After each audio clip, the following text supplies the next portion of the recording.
বছর 2025 কুম্ভ রাশির জন্য পরিশ্রম করার বছর হবে। সাহসের সাথে সঠিক নির্ণয় নিতে হবে, সুযোগকে বুঝতে হবে আর ধৈর্য রাখতে হবে।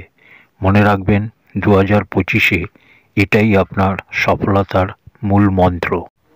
কুম্ভ রাশির ক্ষেত্রে 2025 সাল আত্মবিশ্বাসে ভরপুর, নতুন শুরু ও মহত্বপূর্ণ পরিবর্তন নিয়ে এসছে। সাড়ে সাতির শেষ ঢাইয়া আপনার মার্চের পর শুরু হবে, ফলে শনিদেব আপনার রাশিতে থেকে যে সংঘর্ষ উৎপন্ন করেছিল তা থেকে মুক্তি পাবেন। বছরের শেষের দিক আস্তে আস্তে কেরিয়ারে, শিক্ষায় উন্নতি হবে। দেবগুরু বৃহস্পতির পরিবর্তনও আপনার জন্য সহযোগী হবে। পারিবারিক জীবনে ভালো পরিস্থিতি তৈরি হবে। সম্বন্ধের ক্ষেত্রেও পরিবর্তন দেখা যাচ্ছে। সব দিক থেকে দেখতে গেলে প্রত্যেকটা গ্রহের পরিবর্তন এই বছরে যে হচ্ছে তা আপনাকে প্রভাবিত করবে এবং লাভকারী সিদ্ধ হবে। সঠিক সিদ্ধান্ত ও সংযমের সাথে নেওয়া সিদ্ধান্ত আপনাকে এই বছর শ্রেষ্ঠ বানাবে।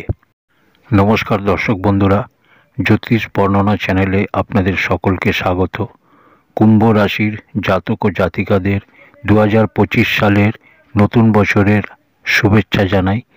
এখনও অবধি যারা আমার চ্যানেলটিকে সাবস্ক্রাইব করেননি তাদের কাছে বিনীত অনুরোধ এই যে চ্যানেলটাকে সাবস্ক্রাইব করে পাশে থাকা বেল আইকনটা প্রেস করে দেবেন। কুম্ভ রাশির এই ছক 2025 সালের 1 জানুয়ারি গোচরের উপর ভিত্তি করে নির্ণয় করা হয়েছে। সবার প্রথম গ্রহদের পরিবর্তনের পরিস্থিতি একবার দেখে নেওয়া যাক। 29 মার্চ শনিদেব রাশি পরিবর্তন করবে, যিনি আপনার রাশিতে বিরাজমান আছেন, অর্থাৎ কুম্ভ রাশিতে, যা আপনার কোথাও না কোথাও ধৈর্যের পরীক্ষা নিচ্ছে। প্রত্যেকটা কাজকে দেরি করিয়ে পরিবর্তন করে আপনার রাশির দ্বিতীয় যাবে, আর দ্বিতীয় যাওয়ার কারণে আপনার দায়িত্ব আরও বাড়বে, পারিবারিক দায়িত্বও বাড়বে। কিন্তু একটা জিনিস ফাইনাল, যে আপনার সফলতা নিশ্চিত।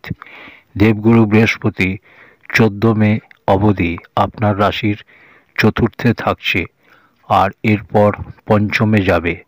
পঞ্চমে গেলে আপনার সৃজনশীল কাজে, শিক্ষায় প্রগতি, সন্তানের ক্ষেত্রে শুভ।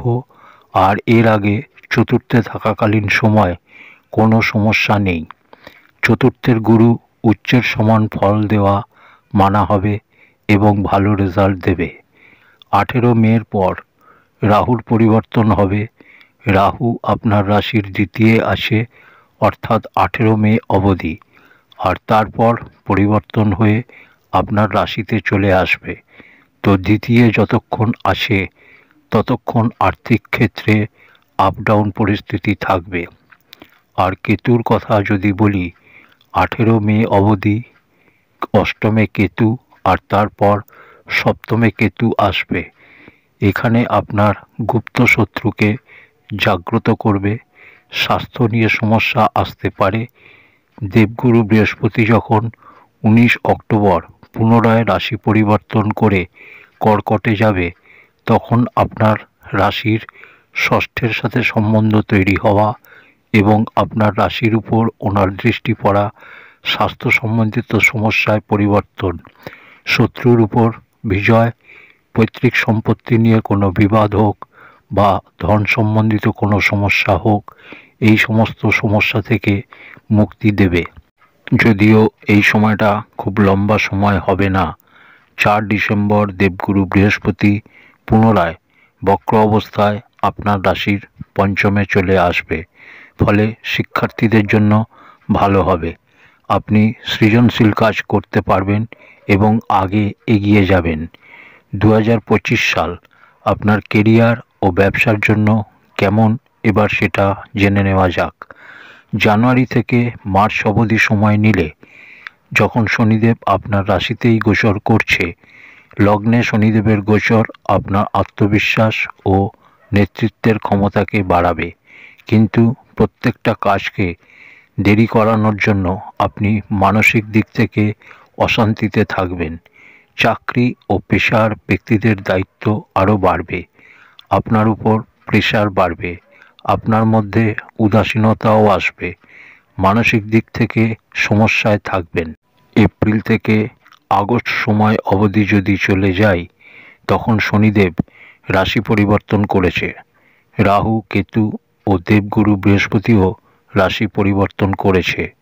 এই সময় দেবগুরু বৃহস্পতি আপনার রাশির পঞ্চমে থাকবে। রাহু আপনার রাশিতে চলে এসছে, আর শনিদেব আপনার রাশির দ্বিতীয়। গোচরের এই পরিস্থিতিতে এই সময় আপনার ব্যবসায় বৃদ্ধি হবে। নতুন কোনো প্রজেক্ট শুরু করতে পারেন। রাহু যতক্ষণ দ্বিতীয় ঘরে রয়েছে ততক্ষণ আর্থিক ব্যাপারে সতর্ক থাকতে হবে, কিন্তু রাহু আপনার রাশিতে আসাও আপনাকে সাবধানে চলতে হবে। ভালো কথা এটাই যে কুম্ভ রাশির সাড়ে সাতির শেষ চরণ হওয়া সত্ত্বেও খুব খারাপ বলা যাবে না, কারণ এই সাড়ে সাতির শেষ চরণকে একবার বোঝার চেষ্টা করুন। যতক্ষণ শনিদেব কুম্ভ রাশিতে রয়েছে, অর্থাৎ মার্চ মাস অবধি, শনিদেব চলে আসবে আপনার রাশির দ্বিতীয়, আর দেবগুরু বৃহস্পতি থাকবে চতুর্থে। কেন্দ্রতে থাকার কারণে দেবগুরু বৃহস্পতি শনিদেবকে সামলাবেন। যেখানে কোনো বাধা বা সমস্যা আসবে তা দেবগুরু বৃহস্পতি সামলে নেবেন। এরপর মে মাসে বৃহস্পতি পরিবর্তন হচ্ছে ও তার সাথে রাহুও পরিবর্তন হচ্ছে 18 মে।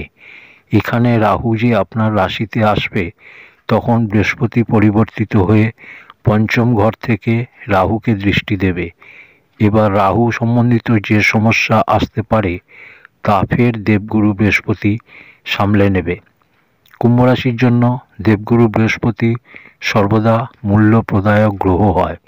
এবার সেপ্টেম্বর থেকে ডিসেম্বর অবধি সময় ধরলে, যখন দেবগুরু বৃহস্পতি পুনরায় রাশি পরিবর্তন করে আপনার রাশির ষষ্ঠে আসবে, তখন সেই শিক্ষার্থীদের জন্য খুবই ভালো সময় হবে যারা কোনো প্রতিযোগিতামূলক পরীক্ষা দিতে যাচ্ছেন। বিশেষ সফলতা প্রদান করবে তাদের। তাহলে সমস্যা কোথা থেকে আসতে পারে? সমস্যা আসতে পারে যতক্ষণ মে মাস অবধি কেতু অষ্টম ঘরে থাকছে, আর তারপর সপ্তমের কেতু, যা আপনাকে সমস্যা দিতে পারে।